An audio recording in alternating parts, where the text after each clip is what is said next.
మరి మీ హస్బెండ్ ఏం చేస్తుంటారు? Husband business man. Business man.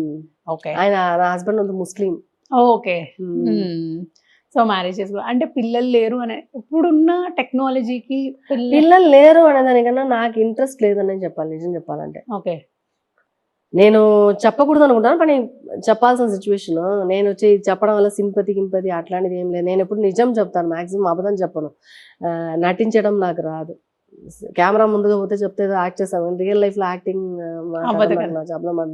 నాకు ఫస్ట్ పెళ్ళి అయింది, డైవర్స్ అయిపోయింది. ఓకే. డివోర్స్ అయిపోయింది. సో ఫస్ట్ లైఫ్లోనే చాలా రోజు నేను నా హస్బెండ్ కలిసి లేదు, ఎక్కువగా మా ఇంట్లో ఉండిందే ఎక్కువ. ఓకే. అలా కొంచెం ఒక రోజుకి ఒక్కొక్క మైనస్. కానీ ఇప్పుడు వరకు నేను ఏ తప్పు చేయలేదు, కానీ నాకు పరిస్థితి అలా అయింది. ఒక తప్పు చేసి విడాకులు అవ్వడం అనేది వేరే విషయం. తప్పే చేయకుండా నా లైఫ్ డైవర్స్ అయ్యేది అనేది అది ఏమో తెలియదు నాకు. అది అతన్నే అడగాలి. పెళ్లి చేసుకున్నాడు చూసారని ఫస్ట్ అతన్నే అడగాలి. అతను ఇప్పుడు చూసినా కూడా మాట్లాడతాను, కానీ నా మీద తప్పు లేదు. సో అది తలరాత అలా అయిపోయింది. అది డైవర్స్ అయిపోయిన తర్వాత నేను అదే చెప్పాను, 2013లో డైవర్స్ అయిపోయింది.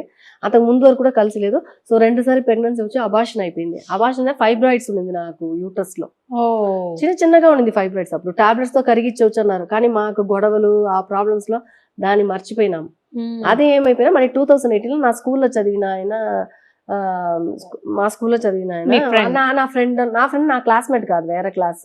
బట్ వాళ్ళు అనుకోకుండా మేము మాట్లాడుతూ స్కూల్ స్టూడెంట్స్ టీచర్స్ అన్న వాట్సాప్ లో మాట్లాడినప్పుడు ఇతను ఫ్రెండ్ అయ్యాడు. ఏమైంది మీ హస్బెండ్ తనే మాట్లాడతాను, లేదంటే అతను డైవర్స్ అతను ఇంకో మ్యారేజ్ కూడా చేసేసుకున్నాడు అన్నప్పుడు, ఓ అవునా అన్నప్పుడు సరే. అప్పుడు ఆయన విషయం అడిగినప్పుడు ఆయనకి వైఫ్ లేదు, డివోర్స్ అయిపోయింది.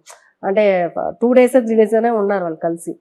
సో అట్లా అయిపోయినప్పుడు అప్పుడు మ్యారేజ్ చేసుకుంటాము. మేము అప్పుడు ముస్లిమ్స్ అన్న కూడా నేను పర్వాలేదు, ముస్లిమ్స్ అంటే ఏముంది అని చెప్పేసి నేను పెళ్లి చేసుకున్నాం.